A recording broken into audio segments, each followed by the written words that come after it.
Hey, welcome to the Screen Time Continuum. My name is Keelan. I am here. It's had a little bit of a delay there with my mic. Didn't know I was on mute, but here I am now, welcoming you guys into this episode.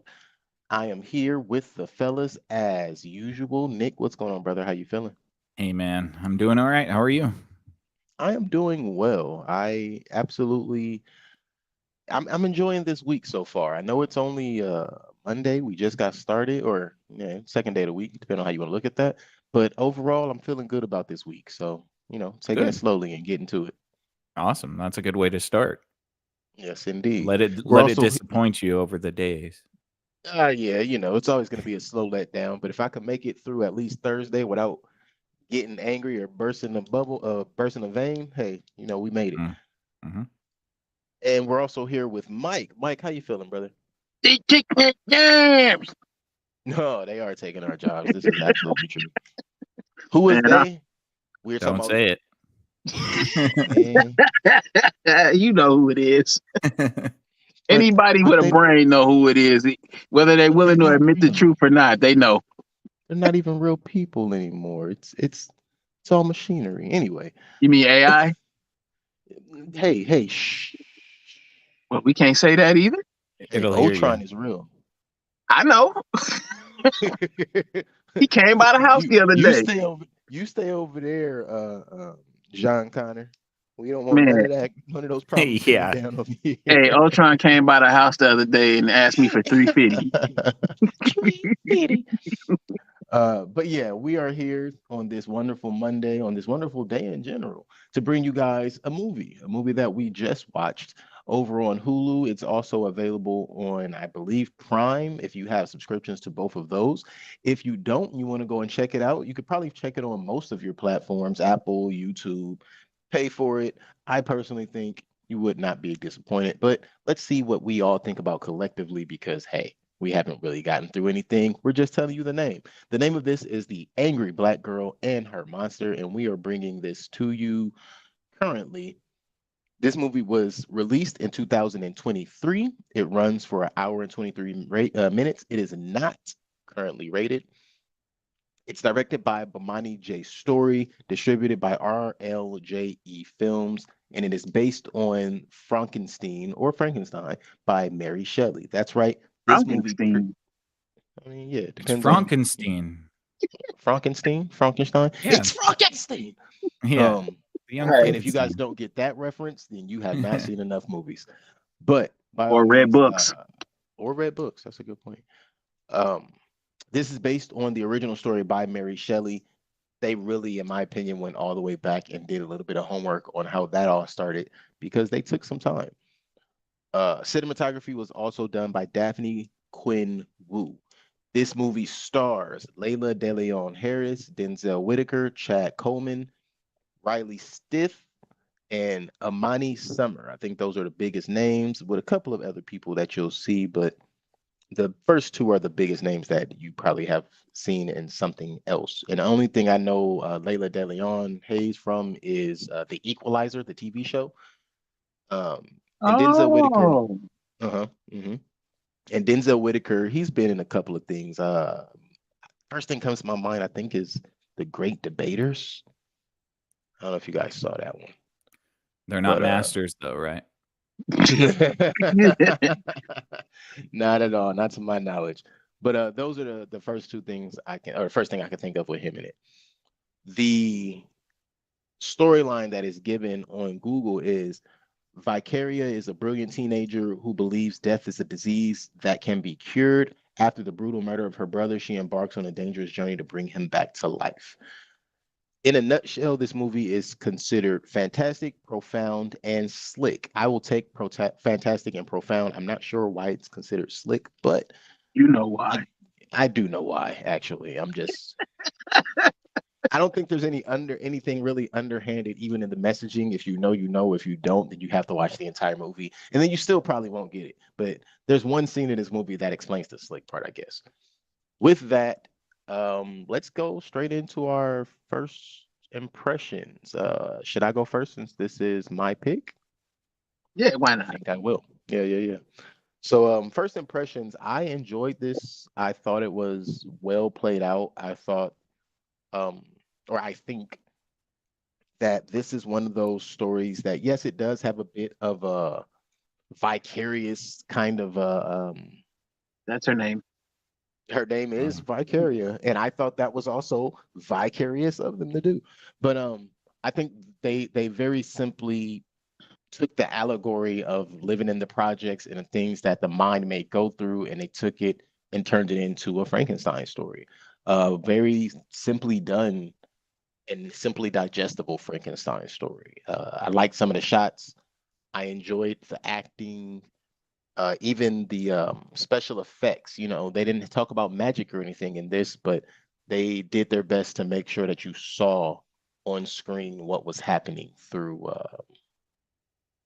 your lens. You didn't have to really hypothesize or guess anything. I don't have much to say up front about this because I just want to talk about the movie itself. But the reason I don't have much to say is there's not much to dissect. This movie is straight to the point. You get exactly what you're asking for: an angry black girl and her monster. Yeah, that's my first impressions. Was she that angry? Yes, Mm. but she wasn't angry at people. So I'll say that as a part of my first impressions. The angry black girl concept, I think, is more of a misdirect from, like I said a minute ago, an allegory about being black living in the projects. And that's the angry black girl, right? But she's really angry at Society. not society per se. She's angry at the situation when it comes to death and how everybody feels like it's this incurable situation. And what makes her angry is that nobody believes in her theory. And I mean, doesn't that happen to every genius? Yeah. But that's why they say there's a thin line between genius and insanity. Agreed. And I think we see that played out in this movie. Yeah. Okay, fair enough. Mhm. Um, I'll go next. I did enjoy this actually. Probably more than I'm willing to admit to myself. I enjoyed this. It's not a great movie. It's not gonna win an Oscar, but I thought the storytelling was pretty decent. Um, I might be a little biased for obvious reasons. I thought that there was a lack of monster footage, though. I don't think that there was enough of that. I don't think that I care for his motivations, or well, I guess that's the wrong word to use, not motivations, but I felt like he should have been more of an avenging angel kind of thing because that would have made it make more sense for me. I did like Vicaria or whatever. I did like her character. I thought having a intelligent female character, black female character, was pretty dope, especially at that age, being so young and having the ability to think so progressively.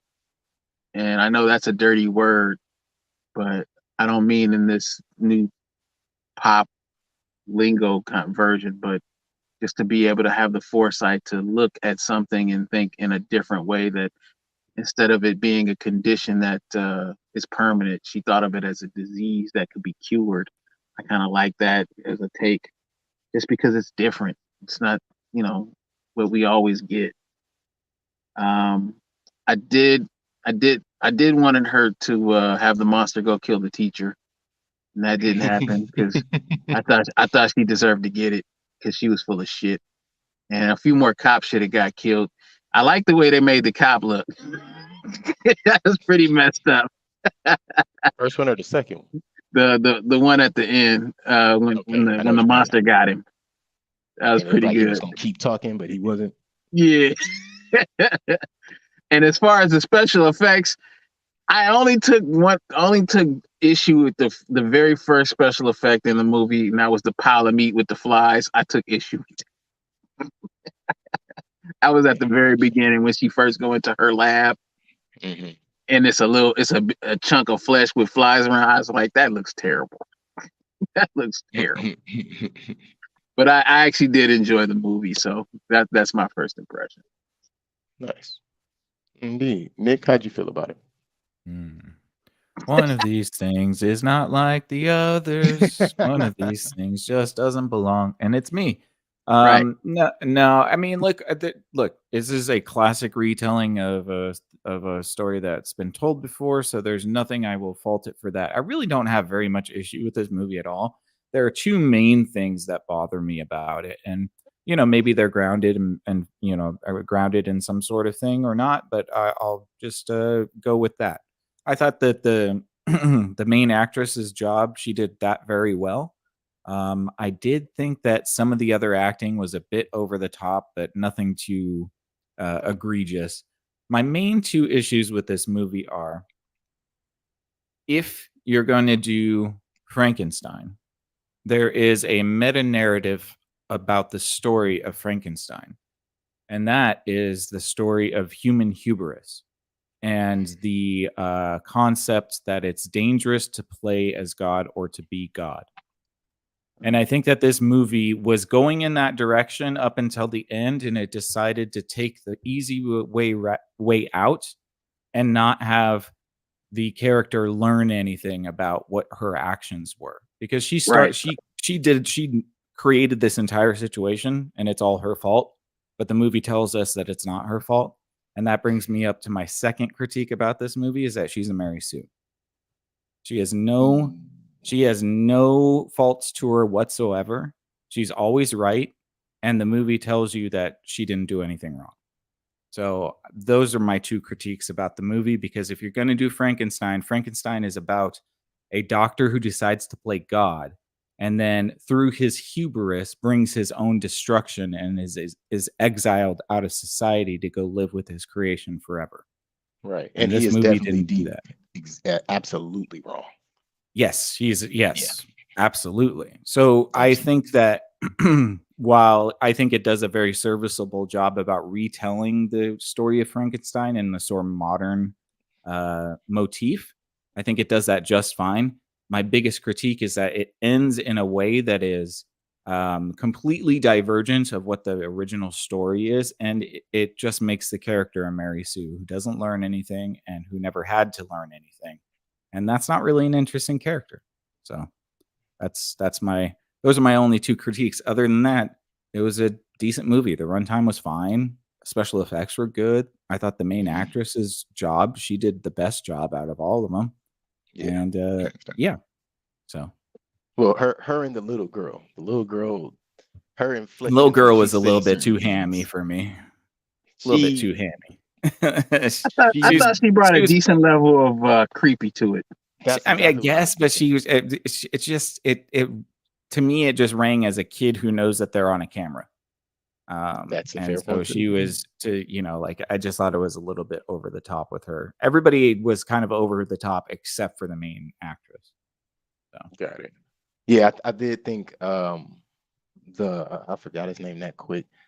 But the guy who played the bad guy, the gang member, Kango. Denzel Whitaker, Hmm. I did feel like for someone who I know is a seasoned actor at this point, he's been in a couple other things. I felt like he played more of a B-roll actor role in this, and I was kind of confused at that initially. It wasn't until Hmm. later in the movie where I feel like he was finally able to get into his comfort zone when it came to acting. But early, I was kind of like, "What? Did you do this as a favor to somebody, bro? Like, what's going on?"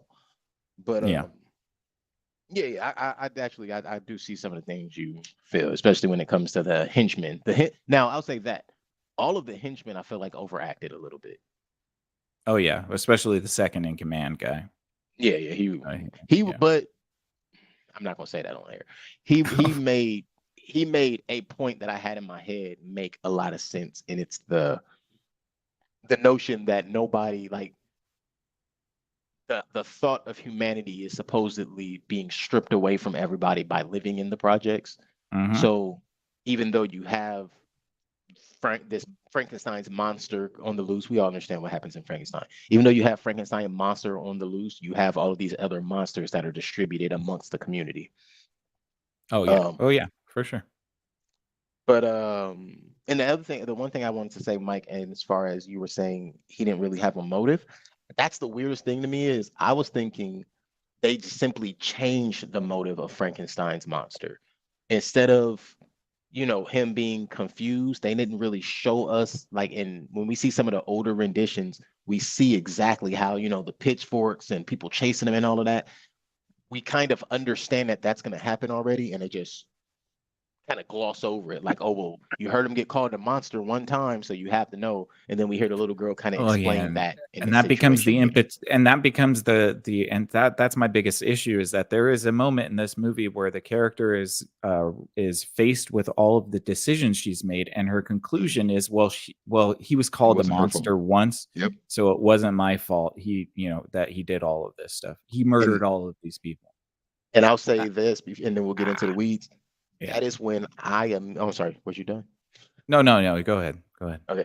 That was the moment where I was like, oh, this is an allegory for the humanity that you lose living in the inner city, because there is no hope for you to be a decent person. So every time you encounter someone who comes from the outside of the community, whether it's the instructor, whether it's the security officer or the actual police, everybody views you as this destructive force. And then you start to embody that and lose sight of your humanity.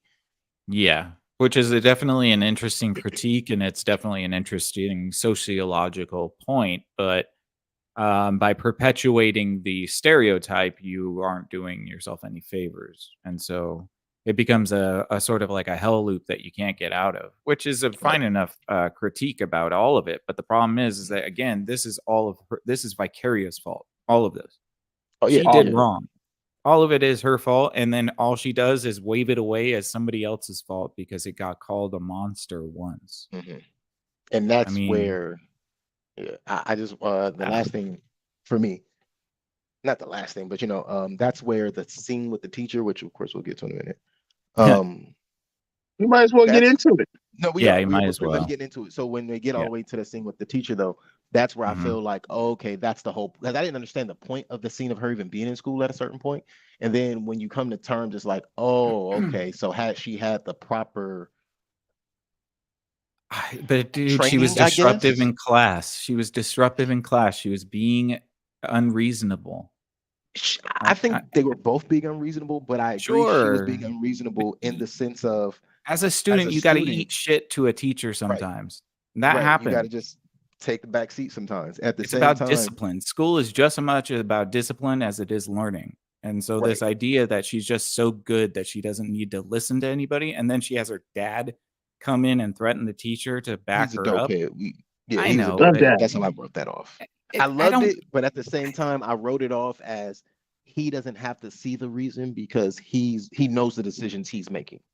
I understand. Look, of course, a father is always going to stand up for his daughter, and that's totally fine. But the problem is, but the problem is that she was disruptive, and the teacher would have taught like he asked her to if she didn't disrupt the class.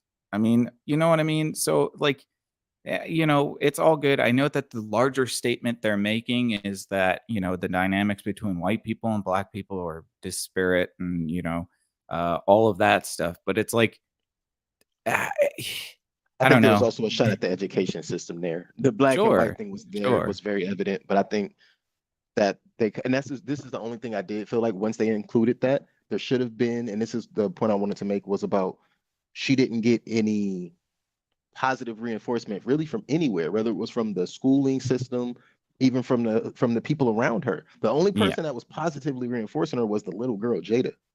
Sure. Yeah, of course. And but I mean, has such a diluted version of this, just like all the other kids, because they all think, death is literally inevitable. Cheap, living in or life situation. is cheap, is what they say. Yeah. No, I get that. But again, the teacher says that she's truant all the time. She misses all the assignments and all of the tests. And the dad just says, you need to teach. And then later on in the movie, the girl says, oh yeah, we made her change my grades. So I don't think she said she made her. I think she said she did change it eventually.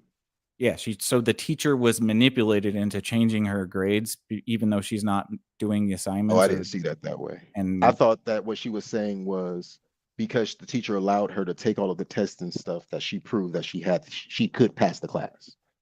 I think that should have been explained a little bit more. I do too. sure. And that's Agreed. what I was getting at. That's why I say that's why what I was saying. I think because they bring the first school scene up, we should have gotten at least a scene of her sitting there, maybe on a Saturday, whatever, taking these tests and proving her level of intelligence through these tests or whatever, so that Yeah. when she does make the statement that her grade comes up, it's like, okay, well, we see her doing the work. Yes, exactly. That's exactly right. Because you do need to have some sort of establishment that she's already surpassed the ability to be taught.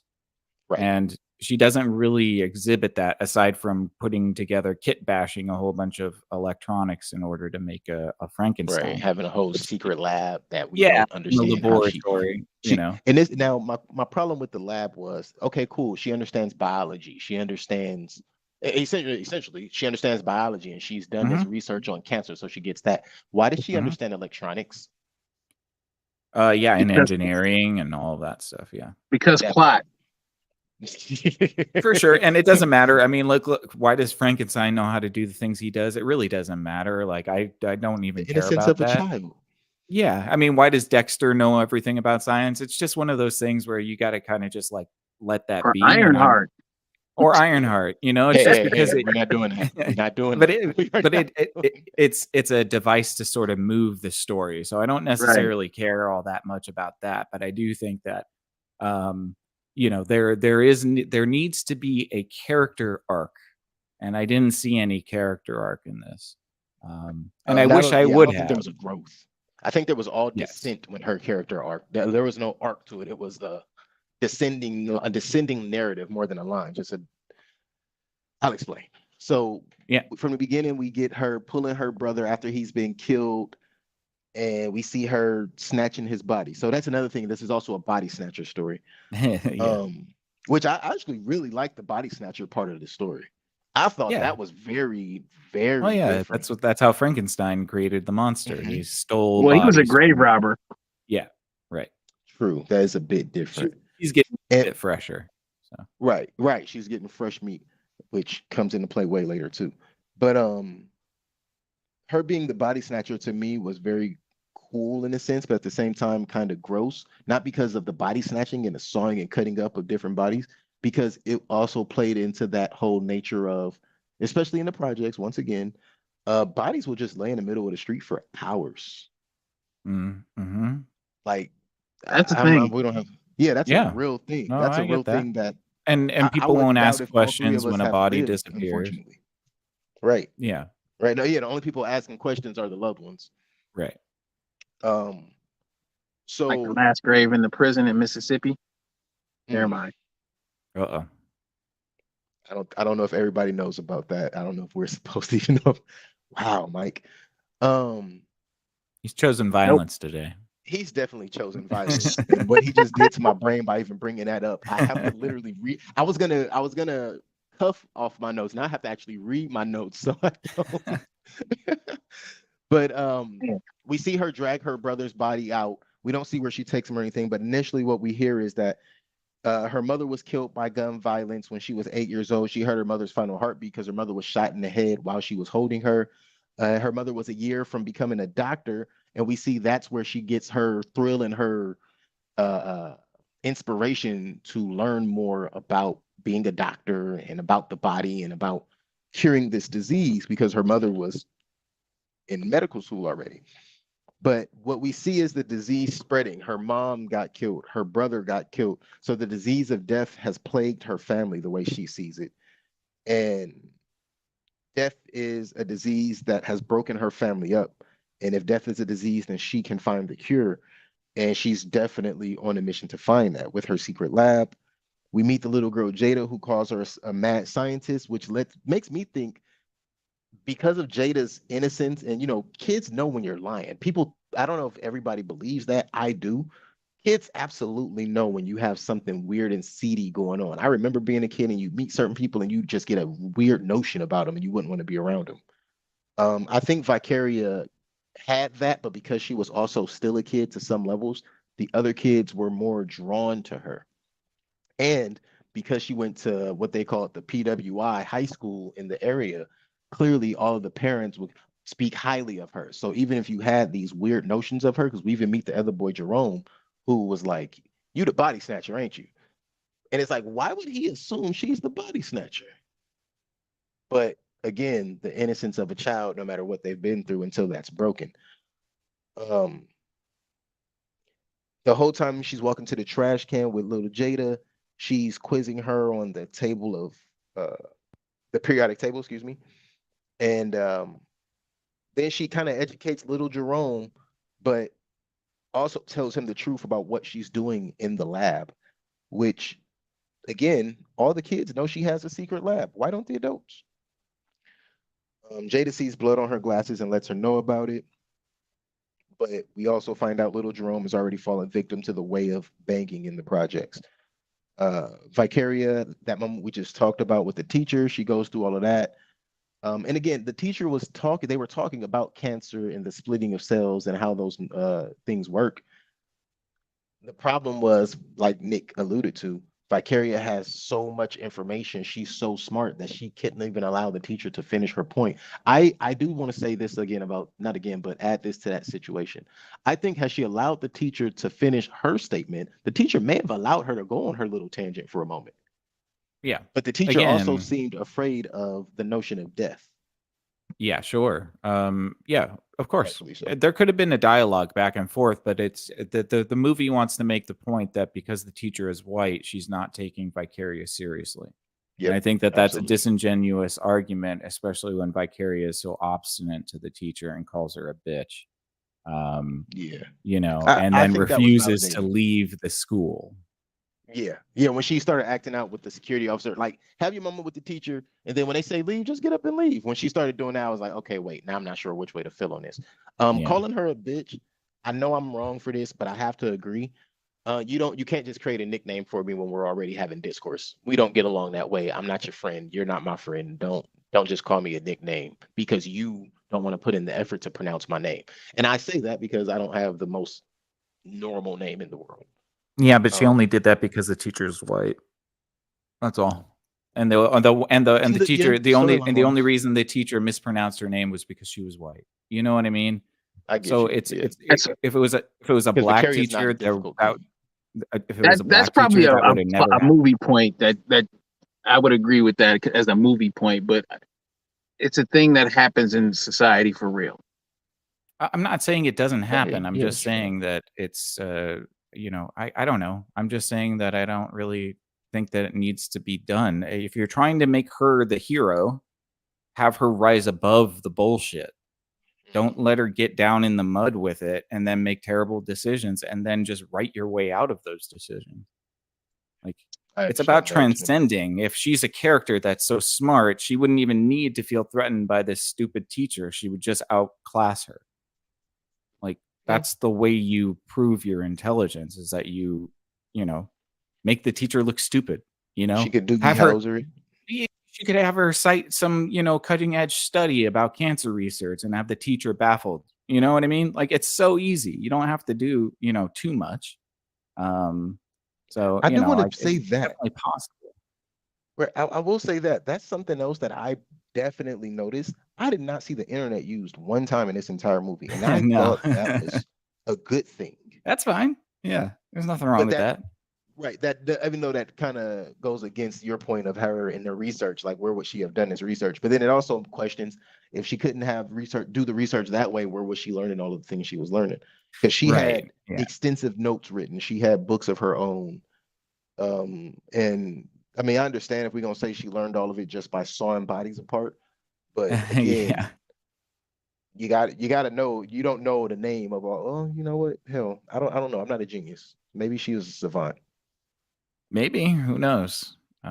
She don't know why she know it. That's a part of her autism. Maybe. Damn, maybe I shouldn't say that. I said it already though. Yeah, that's all right. We're allowed to make mistakes. We're not geniuses. This is true. Mhm. But yeah, so we talked about her father. Yeah, so her father just writes the instructor off as petty and childish, which I think we could all agree to, but at the same time, we can all also agree that she was still doing her job. And I think that part, that particular scene with the teacher is such a touchy back and forth. There's a lot of different things that we could point out, positive and negative, mostly negative. but it's the outcome of the officer coming in the room, the police officer coming and putting the male police officer coming to put his hands on this young girl and take her out of class. I also think that was a societal one. I forget what we call it, but one of those societal tropes kind of thrown in the midst because we know that happens quite often. Hell, it's been happening since I was in school for sure. Where they call the police officer in to remove the unruly black student who may not be causing the disruption violently that most people would assume, but is still causing a level of disruption. And that's what really pissed the dad off and why he wasn't trying to hear nothing out. Because his final statement was, don't have the police come put those, or what did he say? Don't have those people come in here put their hands on my daughter again. Mm-hmm. Yeah, And no, of course. And the safety officer should have just dragged her desk out. It's super easy. Don't even touch her. Don't even touch her. Just pick up the desk and drag her out. Committees, because I don't think anybody's ever thought of that, even in real life. I don't understand. That's a real problem. I agree. Where these police officers and these liaison officers are really putting their hands on students. Don't touch the kids. Just take the front legs of the desk and drag it out of the classroom. and with that, I want to also add my favorite internet moment with a student and a teacher will always be, ironically, the white kid who looked like Kid Rock, who was telling the teacher how they need to teach. Oh yeah. I remember that one. Yeah. I recently saw it, and literally, I think right after I watched this movie, I saw that one. I was like, man, who pulled this one out the archives? Yeah. Well, look, the problem is that we all know school isn't about learning. It's about learning certain things. And, one of the only things that actually helps in school for people in their future is learning when to eat shit when you need to and a little bit of discipline. That's it. Yeah. Those are the main things that you learn in school. All the other stuff is just follow. Yeah. You just have to. You have to, because if you don't, then you become somebody who can't get a job somewhere, or you know what I mean, like you're always going that's to what I'm meet saying. That's you're always going to be a situation where you have to swallow your pride, and like learning that as early as possible is definitely beneficial. It's I've always believed school has that really weird moment where that we all hear, and when we're kids, you got to learn to follow before you lead. But we've all been through school. There's always someone who gets considered the exception to that and doesn't have to ascertain to that, which kind of throws off the balance a little bit. Yeah, well, I mean, for those of us who don't know how to get to that part. Yeah, no, but then it also just underscores how arbitrary it all is, which it is, but you still have to be able to navigate that too. You know what I mean? Because it is arbitrary. Some teachers will like you, some teachers won't. Some teachers will make your life hell just because they don't like you, which is not right. But, what are you going to do? Hit them? I'm going to go to the counselor and the principal and be like, hey, can I complain about this? That's probably the best, call my parents, tell me I'm disruptive. Yeah, maybe that's the best recourse you have. And then maybe you have a supportive parent that, backs you up on it. And that's the best you can do. But aside from that, like there's, kids have very little power in school, and they're not supposed to because it's school. Sorry. Also, do we think she was in private school, or was she just in a magnet charter program? Probably a charter school or something like that. I would assume like a magnet, maybe a magnet, since she's like a science whiz. Yeah. I'm thinking it's like a LACIS or a King Drew or I went there. SOSIS. You went to LACIS? Yeah. I did. Oh my gosh. Gonna find you. No. But yeah, I mean, even you have schools like SOSIS, which was all the way out in Sherman Oaks, and it's kind of the same thing as the LACIS. But you have a lot of those schools around what we consider povertized communities, which are supposed to give you a level of an out, but that particular scene is really indicative of what you go through a lot of times. Off of that, because I got stories I could tell about all that, but no. But so after that, we go and we see her right back in her lab. She revives the heart. She sews a new face onto the creation of Chris that she has created by putting all these different bodies together, chopping up people that she's pulled off the streets to make the best version, the most likely version of her brother that she's trying to revive. We then meet Chris's girlfriend who's pregnant. Her name is Aisha. And we also find out a little later that she's pretty militant. She follows Malcolm X and believes that the system is out to take down the man. But she also seems very knowledgeable about actual historical events. Maybe not the full context, but she knows about things that actually have happened and how they've been used against the community that they currently are in and the people who are surrounding them. Also, we learned that she's the person who helps Vicarious. We're just gonna call her V from this point. The person that helps V ditch school and hide that from her parent, which is kind of weird because you're supposed to be this good, like you're supposed to be this good influence, so to speak, but you're probably one of the worst influences because I think that's where a lot of the rebelliousness comes from. Yeah, but that's why she's a Mary Sue, because she can do all of the wrong things and still be awesome for it. That's a fair point. Yeah, she cannot go to school and she's still very true. Yeah.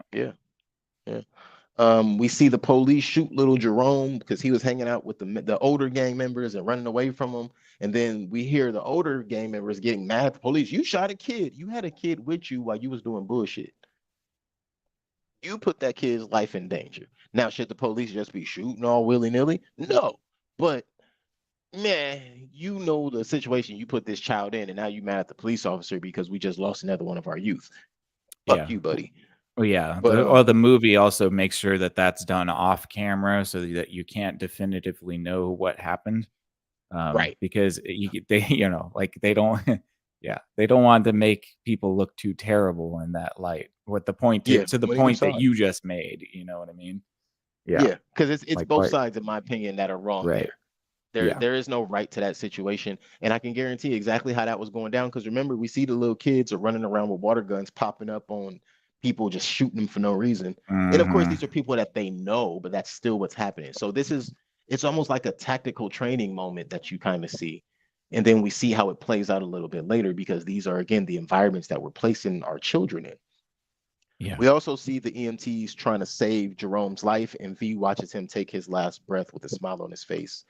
And I'm thinking that the smile isn't necessarily him, but it's more of a cinematic moment for Vicaria to come to terms with. This is something she must learn to do. And that's something I want to say right now. I feel like the whole thing with her and death being a disease is not just from her parents, her family getting hurt by death, but she lives in an environment where you see death on such a basis. In a lot of these situations, especially people who come from the inner city, we all know, most people go one or two ways. They either feel like they can't do anything and they become a victim to it, or they leave. She doesn't have the option to leave because she's still a kid. And instead of becoming a victim, she wants to be the solution. And because of that, she starts to become resourceful with what she has at her behest, which is bodies laying in the street. Disposal, thank you. Bodies laying in the street are one of her resources, and an abandoned building that she could use as a lab is another resource. After that, it just comes down to creativity, thought, and actually trying to do something about it.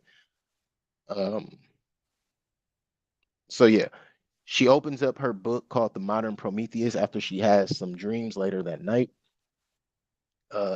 just haunting her. And then she goes and she gets to work. She creates a defibrillator of sorts. She siphons power from the local power bank. And that's the thing, is the building that she's in was already under not construction. It was already condemned. Because it was considered electrical risk, whatever they were actually doing there to begin with. But she considers herself the modern Prometheus, and she shorts out the neighborhood, reviving what she believes is a version of her brother that she has created. She shows him to the drugs, tells him that she's gonna take him to his killers, and show him what's been hurting daddy, hurting her family. And he ends up hurting Curtis. Curtis runs out there, shoots him a couple times. He chokes him. Now, something I meant to mention, that mark that he left on Vicarious' arm, I think that's because there was still so much electricity surging through him. But later, as we see through the movie, I think that what's happening is he has such immense amount of strength because hey, Mike, watch your background, man. bit. He Hmm? can't control the We're getting like a large hum from your buzz. background. Yeah. Yeah. Okay. Because the strength, he's literally like causing like something of a skin burn or a rash, where he's literally just stripping the skin off and causing these large bruises that almost look like burns, but they're not burns; they're bruises. But either way, Yeah.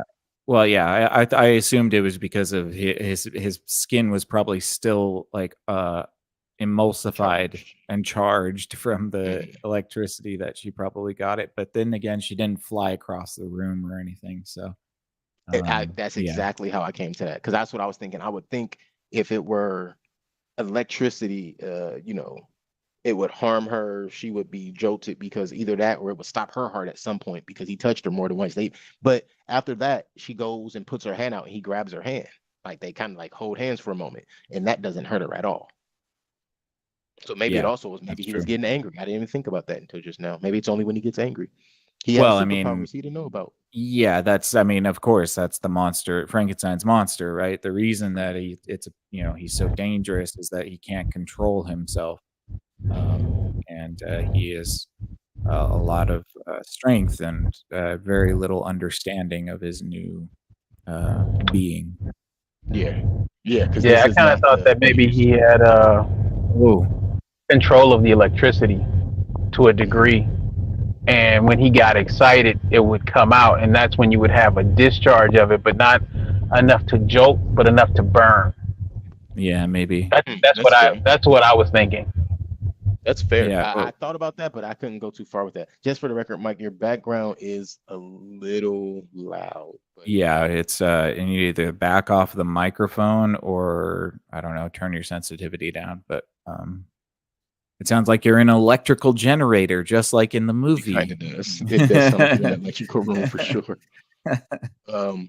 But after they run away from the gang members who see them, they see Vicarious, so they know exactly who she is. They chase her, and she runs back to the warehouse and locks Chris in the warehouse. As she's walking away, we see him trying to bust out of the door. The next way, she goes and runs to get her probe from off of the array before it's found. And Kango's boys and girls, the goons, they snatch her up, they threaten her, they tell her that she got to sell dope and cook dope for them now because, that's what we do to little kids now. You know what I'm saying? You got to sell dope for me, which Yeah. they kind of do that. But then they jump her as well, which I didn't quite, it's like, you don't want them to hurt her, but then you have the girls jump her, and now she's walking around with these bruises. And I'm personally thinking if Pops was supposed to be this big protector bad dude, you see your daughter with a bruised face and a black eye. You know what I'm saying? But I Not guess when at he that come. point, Not when we're talking about your supplier. and that's Yeah. that's exactly what I'm about to say. But I guess because he's the guy supplying all the dope and he's the hood runner, you kind of just let that go, and that seems to be what her dad did. Was he smoking crystal? Yeah, it did look like I'm it was assuming meth so. or Yeah. something. Yeah. Okay, because I was kind of wondering what that was, because it wasn't enough to be like cocaine snortable, and it wasn't And he was it smoking wasn't out of the a small right pipe. look to be it wasn't crack for sure. It wasn't No. crack. Yeah. He was smoking out of a pipe and it was a powder substance. So I would say it was meth. Yeah. But so they end up also picking her up from school as she's walking in from school the next day. Uh, Luckily, Curtis still ain't died, but her job now is to go and cook dope, and she's being threatened with a machete to her neck. Let's see. She finishes that. She leaves. She goes back to the lab, and the door is open. Chris is gone. We see that later while she's looking for Chris runs into a cop. They ask him who he is, because he's this big monster looking guy. Who are you? He says, I'm Chris. Now, this is something that also plays into real life situations. When you're a part of gangs, usually the police kind of get wind of who people are in the neighborhood and they know Chris is dead. So when he says, I'm Chris, they tell him, you're not Chris, you're a monster. And that's the first time he hears that he is a monster. And this is when I write on my paper, Vicarious monster is officially free. Yeah. Vicarious getting her. That's the only time he's called a monster. Technically it's not. That's the only time we hear him called. No, we hear him called a monster twice and both by cops. but every other time he's called a monster, he's not around. And apparently, little Jada said that the family called him a monster too later. Oh, okay. I didn't catch Yeah. that. Well, I mean, for whatever reason, his face is completely distorted and weird. Well, because she Because had a it's face off 5 moment. different faces. Yeah, she Was sewed the face together. That wasn't his face. right. That's what I'm It saying. wouldn't look Was like his him face anyway. destroyed? Yeah. Oh yeah, because he was shot in the face, in the head. Like his real head was like half of his eyeball and everything was gone. Oh, okay. I didn't realize that. Oh yeah, I saw it like immediately because that's like how the movie starts. Is we see him get his face, get I shot know in he the face. got shot, but I didn't see his head get blown off. Well, not blown off. It wasn't like brain matter everywhere or nothing, but just the way it went, I was like, okay, that's not even his brain. Like the fact that he like, oh, I'm Chris, like no. But then we find out later that he was told he was Chris. He was shown his family. He was taken to all of these places by little Jada. Right. But so we get to that. So we find out while Vicarious getting her hair done that Jada has a friend named Chris who we discover lives in the apartment next door, and there's a hole in the wall that they communicate through. Vicaria hears him reciting the alphabet, or maybe she's hallucinating his voice, but he's reciting the alphabet with Jada as she's practicing her alphabet. And she was very eager to practice her alphabet. When we saw a little earlier in the movie, she was not so eager to want to practice her alphabet. And her little brother got in her older brother got in trouble for calling her a bitch, which I appreciated that. Even though the sister, I think, called him a little nigga at the same time, which was like, yeah, counterproductive there. But hey, Vicaria goes to the next door apartment. She sees a black handprint on the wall, which I started to wonder, is that just the blood leaching from the body because the body is working, but you have all these pores and seams from her stitching them back together.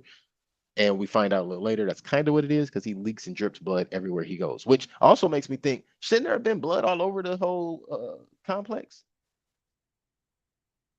I guess, but I You would guess think. the response is, how would you know? You know, like it's different from any of the other blood because everybody's always dying, right? That is a fair point, actually. And because they don't come pick up the bodies that often, it definitely soaks in. It's probably a lot harder to clean than, the fresh. Never mind. Sorry. Mm. Vicaria goes to the apartment.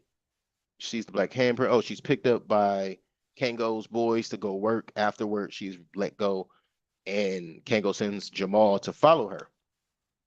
She goes back to the apartment, sees black handprints everywhere, and sees little Jada through the wall, who tells her that Chris is behind her, waiting for her. She goes to look for Chris, and Chris is choking out Jamal on the floor. I thought he would have killed him right then and there, but he didn't because Vicarious. Yeah, that didn't make sense. Right. It's like just snap his neck, bro. But I think again, like I said earlier, I think they were trying to leave some level of humanity to the monster because he didn't quite know who or what he was. He was still learning it. And he hadn't been taught much. He was taught everything that he had been taught to that level by an innocent child who was just curious and had a lot of love in her heart, clearly, because when she because that between the hair and the clothes, I think because the hair and the clothes, it seems like Chris was already a pretty large guy. So she just saw the hair and was like, oh, it's Chris. Now, why wasn't she scared? Because she sees dead bodies all the time. And nobody knew what actually happened to Chris. Yeah, but even at that age, I knew dead bodies didn't walk around. This is fair. Well, it's like because in Frankenstein this happens too. A little girl finds Frankenstein and teaches and treats him well. So it's the motif that the innocence of a child can see into the soul and recognize that the monster is not really a monster; it just misunderstood. Right, which is kind of the point I was making earlier about the innocence of a child and their ability to see through things. Which again is why I think Jada and Jerome specifically knew that Vicaria wasn't right. Like that girl is not right in the head. Genius, but not right. She screams and the monster ends up following her home. She freaks out. Her dad runs to her room to console her. And when she closes the door, the monster Chris moves his hand and he kind of runs away. He doesn't bother her anymore for the rest of the night. The next day, she and her dad are having dinner with Aisha's family. and she is trying to convince little Jada to stay away from Monster Chris because he's dangerous. The cops try to enter while they're having dinner, and the little boy almost opens the door but doesn't. Um, yeah, I understand that. I guess because of the situation they live in, maybe the mom's a felon or something like that. That had the door been open, the cops were just going to burst in and have their way with their questioning and whatnot. And because they're Mm, looking for a cop killer, the insinuation there is there was going to be no remorse and no humanity in this discussion. So David, I right. think, or Donald is the name of the dad. Donald takes the moment to become the man of the home, and you know, we ain't did nothing wrong. We ain't looking for nothing wrong, and no, you can't come in. Hmm. Um, what Not follows without a that warrant. is not without a warrant. Yeah, specifically. Mhm. What follows that is them having a discussion about Chris and what Chris used to call them. Dad thinks it's racketeers, but after Vicaria calms down a little bit, she reminds him it's racket busters, and everybody has their turn of saying racket busters, which I thought was kind of a wholesome, confusing moment, but wholesome nonetheless. Corny, but okay. Super corny, but yeah, it was necessary in the midst of everything else we're getting. And it's still, I think it was the only way for them to show community love for Chris as a person. The problem is, Chris, the monster known as Chris, is not in the apartment watching them anymore. He's outside being accosted by the police, who stopped him. They ask him who he is. He says again, "I'm Chris," but they say, "You're not Chris. You're the monster who kills cops."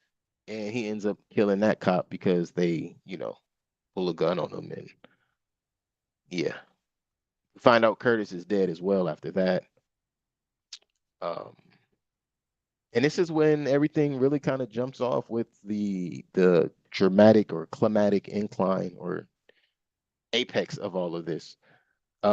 Chris ends up going to see his dad. He's fine. He finds him in the room. He calls. He's like, "Chris, where you been?"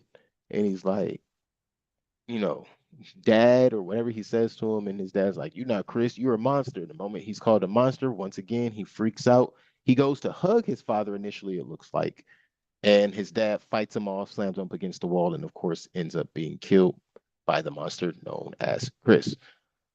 Vicaria sees Jamal cut Kango because she forces her way into the home to come and talk to him, and he's helping out his grandma.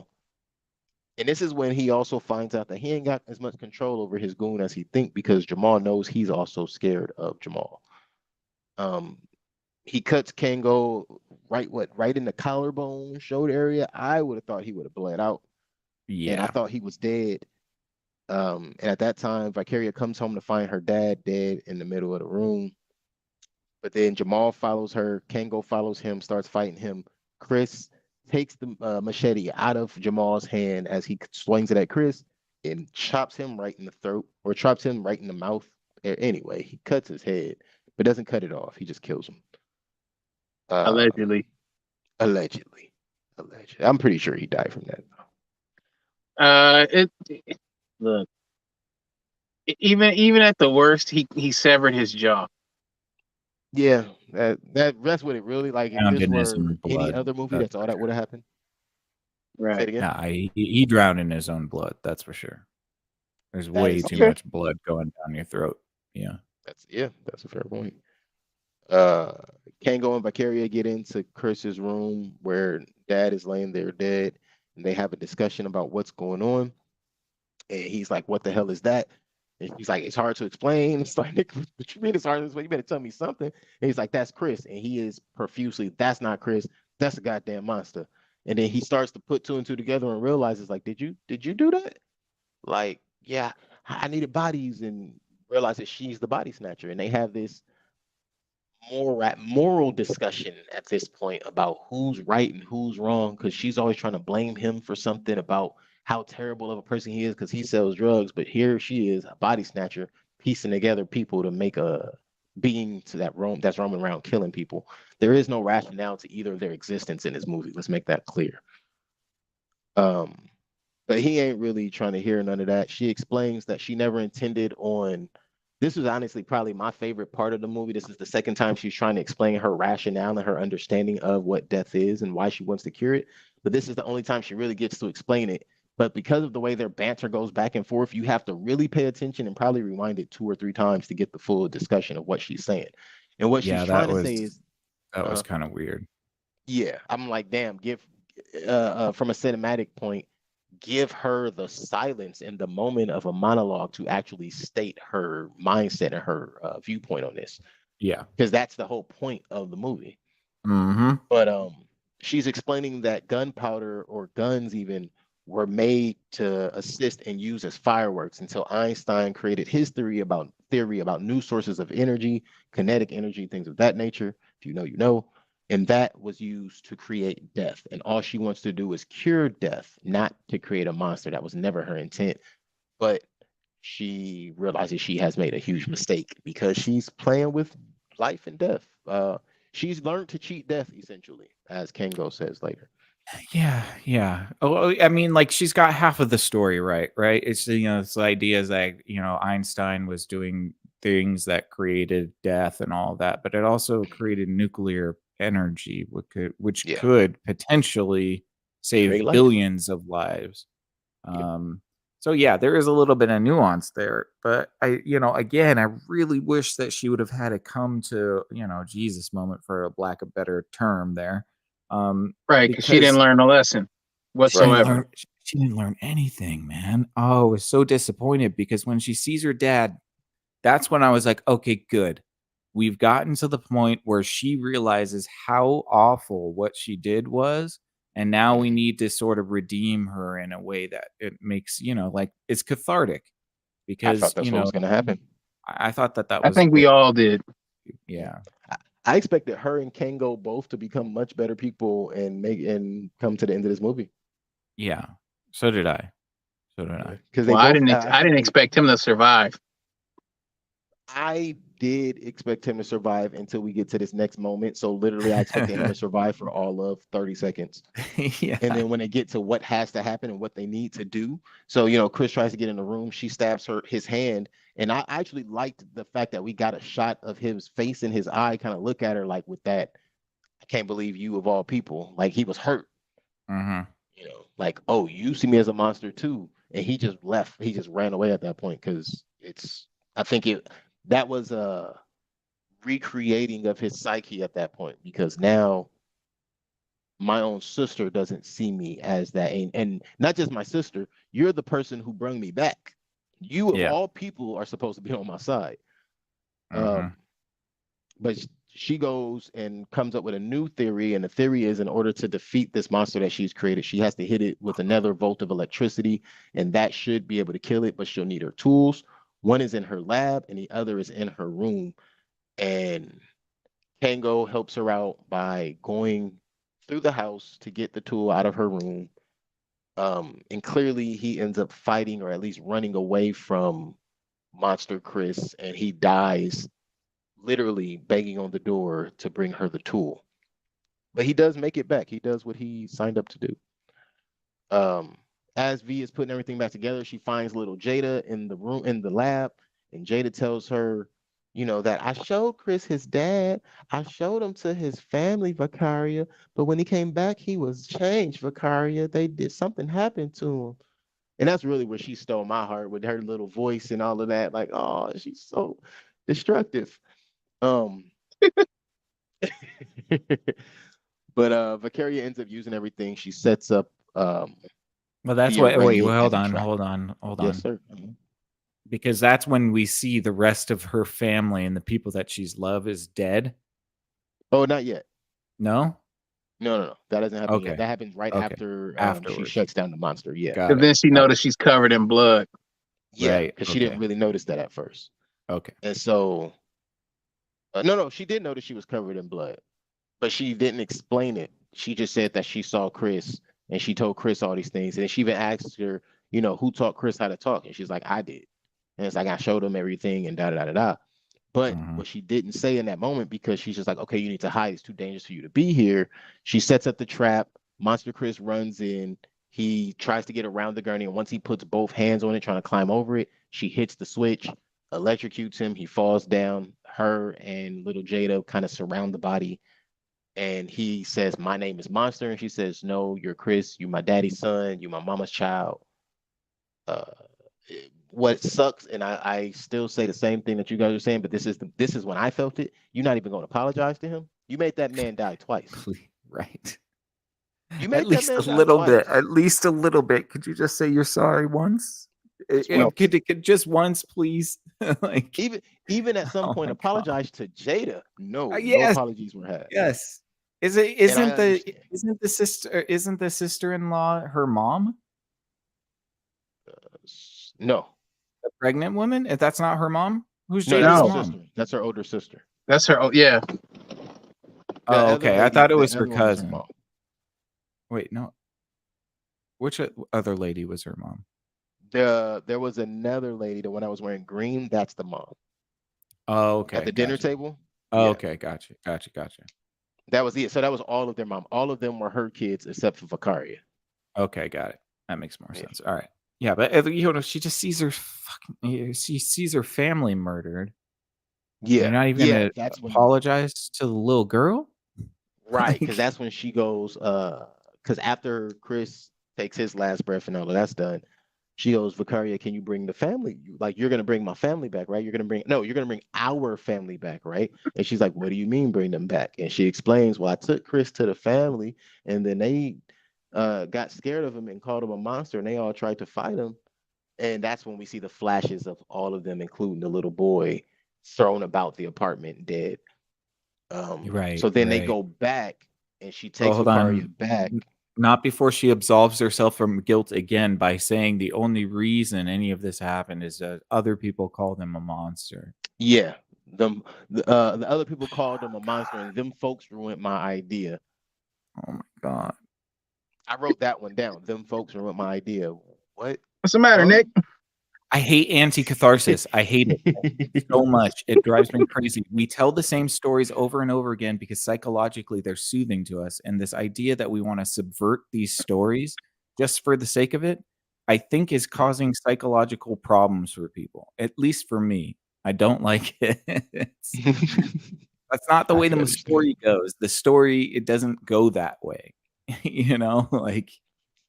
Like Nick said, "That's not how it was written." Damn you! no, Damn that's you just not. all. No, it's not even not how it was written. That's not basic storytelling structure. That's You fair. don't have somebody create a terrible consequence and action and then have them excuse it away in a couple sentences.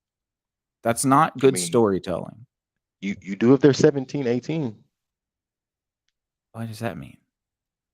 I mean, children that age, especially in certain situations, don't typically learn their lesson until they get to like Oh, 25. she's a genius, man. She's super smart. Come on. Well, She's that's so the part that smart, but makes she it can't even worse. understand the Well, no, culpability of her action. right. Well, yeah, actually, I think that's the part that makes it even crazier because she's so intelligent. Who is she gonna listen to? It's back to that scene with the teacher. I'm smarter than you, so who are you to tell me anything? Just listen to what I'm saying. What did Kanye say? You don't have the answer, Sway. Oh, and then he left. But it turns out he did have all the right answers. And that's where Keelan leaves. Yeah, I guess that's fine, but the problem is nobody likes people like that. Sorry. Like if Sorry, you don't not have sorry. yeah, if you don't have the humility to accept when you did something wrong, that's not a good characteristic. And like you may be a genius, you may be incredibly smart, but like if you do something terrible that causes the death and suffering of others, and then you don't say, I did this was my fault. You say, well, it was all the other people who reacted poorly to the reanimated corpse of my brother that doesn't even look like him and has so non-body parts. And they acted And poorly, so superhuman that's strength. why everybody's dead. What Yeah, the don't forget fuck? the superhuman strength part. Yeah, true. But yeah, I don't know if y'all heard my how, Sway, you don't have all the answers comment. Yeah, and I then you dropped off the got server. booted. Oh, Yeah. that was good. That was the last thing I heard. Nice. Yeah, and it turns out he did have all the answers and he was correct. Sway definitely had all the answers. I wonder why. Maybe because he had already done it for 20, 30 years before Kanye. Never mind. Sway been owning his own shit since the 80s. But actually the 90s, but that's another discussion. So yeah, they go back to the apartment, and Vicaria and Jada are walking through the dead bodies, and she's like, "You gonna bring them back, right, Vicaria?" And she's just like, "No, like, you know, you saw what happened with Chris. It doesn't work that way." And she basically doesn't want to create another monster the way she says it. But little Jada makes a profound statement that intrigues her and makes her realize that maybe there is hope. They were just here. They were just here. And then she realizes, that's right, they're fresh. And she's like, what? They're fresh, Jada. They're fresh. And I'm immediately like, no, no, no, no, no. That's not what she's saying. She's not saying they're fresh. They've already No, well she dead was in just past 2 saying that minutes. She's they not were saying just she didn't learn anything, is she? Nothing at all. Nothing at all. Because my first thought was, okay, cool. Maybe you didn't learn nothing, but you do know enough to know that they've been dead longer than 2 minutes. Brain damage has well set in. Right. Yeah, of course. Well set in. Nope, nope. They're still fresh. And I guess there's enough electricity that she can pump into their bodies to where it's going to reanimate even the dead blood cells. And that's exactly what happens when she wakes up Aisha and the baby.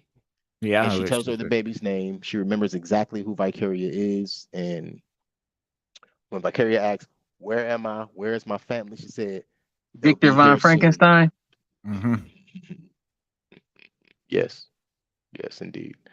But yeah, she just lets her know that the family will be there soon. So that means she's gonna wake up everybody. Now I wonder if she's gonna wake up her own father as well, and Kango. Kango Not probably not. I'm Kango. thinking her Let him dad. stay dead. Yeah, Kango, Jamal, they can go. But I'm thinking she's gonna get all of the Aisha's mom, the brother, and her dad, their whole family.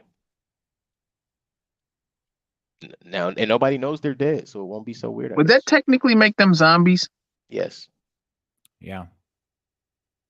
Would they crave human flesh? Maybe at I some point. mean, do they still have their souls? Is probably a question too. Ah, Are any of them going to be capable of death? What's to come of that baby? Yeah. Yes. Exactly. Ah, man. well, it might chew its But way we out. got to brush across the fact. You know what would have solved all this? Just don't have Chris kill the family. Yeah. Just don't have Because him kill the that family. didn't make any sense to me. It was to be fair. unnecessary. Well, I think thought he that was going to the get part- revenge on all the gangbangers and maybe her teacher, which I was Well. kind of hoping for because, I'm a jerk like that. But Mike was like, "Do it for me." right, for the people, for the culture. Yeah, you could have had it. You could have had like a Spawn situation where he came Right. back to avenge his family and all of that stuff, and then Vicaria realizes, okay, this is wrong, and Yeah. she has to woefully kill the monster because it's cruel to him. His existence is one cruel joke. Mhm. You know, I like, legit thought that's what this whole movie was going to be. So I appreciate that it was me something too. different, but at the same time, I still liked it. Yeah, I that's definitely fine. liked it. Yeah, definitely liked it. It was somewhat of a fresh rendition or a fresh outlook on Frankenstein's monster. Stop saying it like that. Frankenstein It's like potato. potato. It's a Young Frankenstein. It's a reference. Thank you. I can live with that. Frankenstein. No. Victor von Frankenstein. Yeah. I don't like it. I don't like Well, but yeah, that's where the movie ends. Is she's now promised Aisha that she's gonna bring everybody back. She's proving to Jada that they can conquer the world. They become Pinky and the Brain, and the end. There will be no masses with pitchforks because nobody cares when you're in their situation. And that's my other thing is- projects. So I guess you have to do a second part to this because what comes of this super genius that lives in the middle of the projects and has built a lab out of nothing? Like, does she eventually go to medical school? No. Does she become the Black Dr. Kevorkian or what? Well, I don't think that she would was work. already a version of that, wasn't she? Well, no, never mind, because Frankenstein. Well, Kevorkian was assisted unaliving. That's true. yeah. That's true. I don't know. This could very well been a girl in college. It didn't need to be a child. If it were like someone that was having a medical internship, this would have been somewhat of a different movie, but made a little more sense too. I was gonna say that, yeah, it probably would have made more sense because then she would have access to a college labs and Yeah. you know a higher understanding of medical stuff. Yeah. Mhm. And you could Instead have of some kept all of the rudimentary- same dynamics. Right. Yeah. This way, it's a good movie. The other way, it's a good story. Maybe. I'm I saying- think the story holds up a little more had she had maybe been 1-2 years older and been in higher education. Well, I mean, she could be a medical senior in field. high school. We don't really know. I think that's what they were painting, was that she was a senior in high school, Maybe. but she's definitely in high school. Right. She seemed like she was in the 9th grade. That's also a fair assessment because they never say. And That's kind of seems what I like was thinking because she was what, 8 when her mom's died. Uh-huh. Yeah, it she didn't looks seem like it was too long. 14 or 15, maybe. at Yeah. the most. And they don't say any different, as well as the teacher alludes to, trying to put her in the continuation school. And that's, what? So yeah, she couldn't have been a senior because usually that's something they try to do to people around 10th grade or so. After 10th grade, I don't think they can put you in continuation school. You have to already be there. Right. I wouldn't know. I was going to regular school. I was never Same here. threatened with that. Theoretically. Military school, maybe, but not continuation school. Damn. Amen. Is that a real thing? Military school? Oh, yeah. That people get threatened with that? Oh, hell yeah. Oh, yeah. Oh wow. Oh, I would yeah. have thrived in that. I believe you. I'm pretty sure that was probably your interest, high level interest as a young Mike. Well, in high school, I was in ROTC. I was in ROTC and a few other things like that. Oh wow. Yeah. I might have known that already, huh? Yeah, I wonder if they still have that in school, they do. but they don't have PE. Never mind. Let me stop. They took PE out. What Or the shop hell? Oh, yeah. class. I think It's not in every school though. To be yeah, fair, I think PE is back. Shop class is definitely not back. You have to go, but they do have schools that have those trade aspects coming back. But I was gonna say, well, they took shop out of schools because they didn't want. Well, I won't tell you exactly why, but they didn't want certain people having certain trades and abilities to take care of themselves outside of high school without having to go to college first. You mean Yeah, that's fair. Because that's what happened to auto shop being in high schools. Because most Yeah. high schools had auto shops because you could go make a good living as a mechanic straight out of high school. I feel like middle schools used to have auto mechanic classes back in the day. They might have. I don't know. I know high school for sure, but middle school, that's a bit young to be trying to. I mean, I don't know. I'm sure at that level, it's more of a Tiny show hands, than though. They can get in those little crevices with the Hey. wrenches. And get you chopped ever off. you ever try to change one of those belts without taking the whole engine out? Middle school Yep. hands. There you go. There you go. All right. So let's see. We've gotten some final thoughts. Any more final thoughts or thoughts about this movie before we get to some ratings? Nah. Nah. It's I'm super ready. straightforward. I You think know? so. Yeah. too. Yeah, I agree. Straightforward. I think it's a very easy watch. It's a very quick watch. It's not a long movie. Overall, I did enjoy it. I would endure this again, honestly. I probably wouldn't watch it on Hulu. This way I could skip all the commercials in the first 40 minutes of the movie. But aside from that, I would definitely watch this again. And I would recommend it. I've actually already recommended it to like 2 people. Mostly because I want their feedback. I like the way they think about things. And I told them to check out our review of it. So for all of you who are here with us, tell your friends about us, man. Let them know what you think of our review, and then go check out these movies and let them know. You guys can have a nice deliberation about it and come to our comment section and just tell us how that turned out for you guys. With that being said, all in all, I am gonna give this a 6. And I don't think this was an indie film. This doesn't get any specialty points. I honestly think this movie is a 6. So yeah, Mike? 6. Mikey. I agree. It was a good movie, but I'm not gonna go be ridiculous. I can't give it a 6. I'm gonna Fair give it enough. a 4. because it was still lacking quite a bit. But I personally, I did enjoy it for all the reasons that I mentioned earlier. But if I'm being honest, it's about a 4. I think it's a 5, but I gave it a 6 because I don't have anything to destroy about it. Well, no, that's not true. No, that's fine. Yeah, Fair you don't enough need in to your justify opinion. it. I'm not Yeah. changing my score. Don't change your score. Yeah, no need to defend your score unless it's a Late Night with the Devil. Then we can talk. Still a good movie. Not an 8. Not an 8. All right. Definitely a 9. Whoa. Damn. Okay. Yeah, look, there are only a couple things that I really dislike about this movie. Everything else is quite serviceable.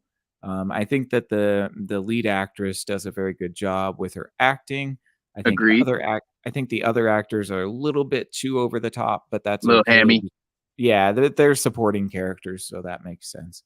The story is pretty close to an interpretation of Frankenstein, like almost 95%, I would say, which makes the ending and the sort of lack of lesson all that much more frustrating because they did such a good job about modernizing the entire story so that it fits sort of naturally, but then taking away the agency from Vicaria and her actions and saying that it wasn't her fault, and then rewarding her with the ability to continue the work that she's done without seeing any drawbacks or consequences to that, I think is a anti-cathartic ending that sort of doesn't work well with the motif of Frankenstein. So you could have just not so closely resembled it or mirrored it to Frankenstein and then told the story if that's the way you wanted it to end. But the fact that you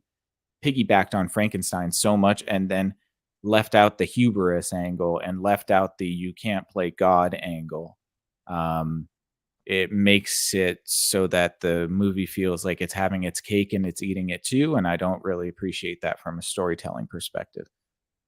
Secondly, I think that this character is a Mary Sue. I don't think that she learns anything. I don't think that she has to learn anything. And basically everybody tells her that she's right about everything, which fine. If that's the way you want to take the character, okay, but that's not growth.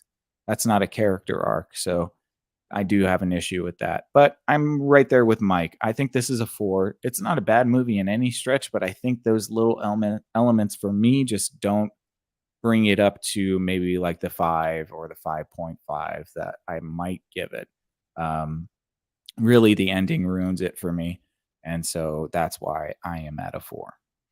For sure. By the end of the year, you guys will come closer to what I'm talking about. I'll probably drop it to a 5. You guys will rise it to a 5 and we'll be cut even. Maybe. We'll Ooh, see. We'll see. peer pressure got to him. No. No, He's saying no. he's saying that we are going to go up, Mike, and that he'll come down as an acquiescence to our rise. Yeah.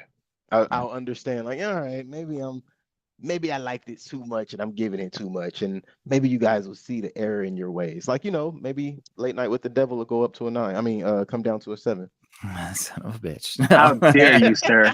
That was a masterpiece. Oh man. Yeah. Yes, indeed. But yeah. So let's see. That gives us 14 out of 30, which is about what, a 4.8, Like a 4.6. 6, something like that. It's somewhere up in that. It's pretty good. There's no complaints here. With all that being said, we appreciate you guys for hanging out with us here on the Screen Time Continuum. We'll continue to give you guys all the reviews we can possibly think of. Anything that we saw that we might have just been flicking through and we were like, let's talk about that. That's pretty much what we're going to give you guys. Or if we just see something that's coming out, something that's on the upcoming movie sheets that everybody's really ranting and raving over, maybe we'll give you some of that, unless it's like, I don't know, Dune. We appreciate you guys for hanging out here at the Screen Time Continuum. Come back, tell your friends, tell your everybody who cares, tell your enemies for all we care. I mean, you don't have to sit and watch it with them, but get some other eyes over here so that they know that there's people who at least give honest reviews of things that they've taken some time to watch. Or you can punish your enemies by making them listen to our podcast. Oh yeah, that's also plausible. That's also plausible. Your enemies probably aren't going to like the things you like. So Nick makes a very good point there. You could definitely punish them this way as well. For the Screen Time Continuum, my name is Keelan. I'm Nick. And I'm Mike.